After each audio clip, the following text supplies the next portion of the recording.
Hi guys, welcome to another Divi theme video. This is Jamie from System22 and webdesignandtechtips.com. Well, today we've got a great one for you. Got a little icon there. When I roll down the page, it's going to stay there. If I click on it at any point, it's going to take me down to the contact form. Of course, you can take people wherever you want with this sort of thing. That's what I've done today, little question mark icon. Go back to the top. Really easy to do, no coding involved in this today at all. We're using the Divi 5 theme. This will also work on Divi 4 and 3. Let's get started. Really easy to do. I've got this page open here. Okay, I'm going to go down. I'm going to delete my little icon there. I'm going to go to wireframe view. Much easier to find things. There's my icon and the row it's sitting in right there. Get rid of that. We go back to the page now. As you can see, or as you can't see, it's no longer there. Now I've got mine connected to my contact form, which is on the bottom, as you can see here. I've actually got it connected to the row it's in. But of course, you can connect this to anything you want. You can put any URL in there and take people wherever you need to. But we're going to use a simple anchor tag with an icon module today to get this done. Really easy to do. Okay, I'm going to add a little module. I think I added it under here last time. Let's add a new row, little green button to add a new row. I'm going to put a single column in my row. I'm just going to add an icon module. There we go, right there. Now for mine, I'm going to use a question mark because it's going down to a contact form. I can use an email or something like that, but obviously choose whatever icon's appropriate for you. So I'm going to say question. And I'm going to use the filled one. Because everything else on this page is kind of red and black, that's what I'm going to use with mine today. I'm going to make it look a little bit like these icons right here. So let's just go over and make it the size and color we want it. In design, here's our icon. So I'm going to change it from the default blue. I'm going to give it a black color. That'll be the icon color. And I'm going to give it a red background. Always find background under content here. Go to content. Here's the background. Add a background color. I'm going to make it red.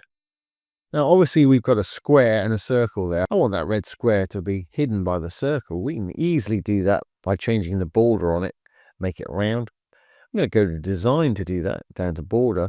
Here's our border radius. You can put a high pixel value in there, something like 50, and depending on your size, if that doesn't work, 50% will always turn a square into a circle, but it's got to start off being square or it won't work. Great, well, that's shaping up a little bit. It's a lot bigger than I want it. So let's change the size of it in icon here under design. I'm going to change it to perhaps 35 pixels, 35. That's about right. Now I'm going to add a little red border around it. Border's just down below here. I want it to be on all sides. I'm going to make it 2 pixels. We can always change that if it's too much or too little. And it wants to be that red color. So it looks kind of similar to these up here. Now that background black there, or the actual icon color black, I'm going to pull the opacity down just a little bit. So it's a bit more like these. You can see the site rolling up and down behind it. Great. We're almost there with our design. So back in the icon, I'm going to click on the black. I'm going to pull the opacity slider, the variegated slider down here, down to the left a little bit, probably, I don't know, about 75%. Obviously do what works for you. Well, next thing we want to do is link this to something. And like I said, I want to link it to my little contact form down here. But I'm actually going to link it so the anchor, it stops right here rather than up here. I find if I link to the section, the form's too far down. I'm going to link to the row itself, green tab. Now I've already got a CSS ID in here. I'm going to get rid of that one, start from scratch. You can call your CSS ID what you want for this section or any section, but it has to be unique. You don't want to have any other sections on the page with that ID. So I'm just going to call it form. As you can see before, I called it contact. But make sure you put this in ID and not class. It will not work in class. So we've actually got a name now, or a handle if you like, an identifier, an ID that we can actually target with an anchor tag. So if we roll back up to our little icon there, we can link it to that row by just putting a link in hashtag form. And I'll do that right away. Let's go back into our little icon here. Link is under content always, just above background. I want to link it to hashtag and then the CSS ID, which is form. Great, that should now work for us. Let's test it out, make sure it's going to work. Let's say draft. Let's preview the page. We can roll them down. There's our little icon. When I click on it now, it should take us down to that little contact form. Perfect. Or actually, it's taking us down to the top of the row that we put that CSS ID in. The actual sections a little bit further up here. That's what I was saying. If we link to the section, I think the form's a little too far down. If I do that again, we're linking to that row. It's just about in the right place. And it'll work perfectly on tablet and mobile too. But at the moment, it's disappearing up the site when we roll up the site. I really want it to be right here or wherever you want to put yours at all times. So if they've got a question about something, they can click on it. It'll take them straight to that form. So let's do that. I'm going to go back to the page here. I'm going to go into the icon by just left clicking on it. I'm going to go over to Advanced and Position. I'm going to flip it from default to fixed. And you may see it disappear. It's disappeared up to our left hand side here. Now what we want to do is we want to take into account our header, because we've got to push it down enough so it's not stuck behind our header. We want it sort of around about here. So I'm going to say guesswork, that's about 150 pixels to get it down to about here. Obviously adjust yours to taste. So here we are, fixed top left it is. Obviously you can put it in top right, middle of the page, wherever you want to put yours. I'm having mine top left. Vertical, like I say, I'm going to do about 150. I think that's going to work for me. That's brought it down to there. I want it out from the side just a little bit, maybe 10 or 12 pixels. Let's do 12.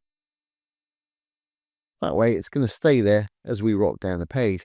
Now you want to make sure it doesn't disappear behind any of these sections. We're doing fine here. It's not disappearing behind any of these sections. If you were to roll down and find that it's disappearing behind a section, you could just put a high number in here for the Z index, and that will pull it above. And for anybody that doesn't know, what Z index does, it dictates what elements sit on top of other elements. For instance, if this icon had a Z index of 20, and the section had a Z index of 21, the section would cover it up. If the section had a Z index of 19 or below, the icon will always appear on top. So basically, high numbers will always appear on top of low numbers. And if you get something stubborn, you've put in a pretty big number and it's not working, you can go into whatever's covering it up, go in there. You'll always find position under the Advanced tab. And if you have a problem with one, you can always give it a lower number, like a 20 or something. Just make sure that icon has a higher number and it'll appear on top. So let's just undo that. Great, well let's save our changes and make sure this is going to work on the front end. And then we need to check it on tablet and mobile. Then we'll preview again. Perfect, that's in just about the right place where I wanted it, down below our header here. I'll roll down the page, it's going to stay there. If I click on it, should take us straight down to our contact form. Perfect. I go back up to the top, it should remain where it is. That's working perfectly. Let's just check it on tablet and mobile. May need to adjust it slightly for the headers on tablet and mobile.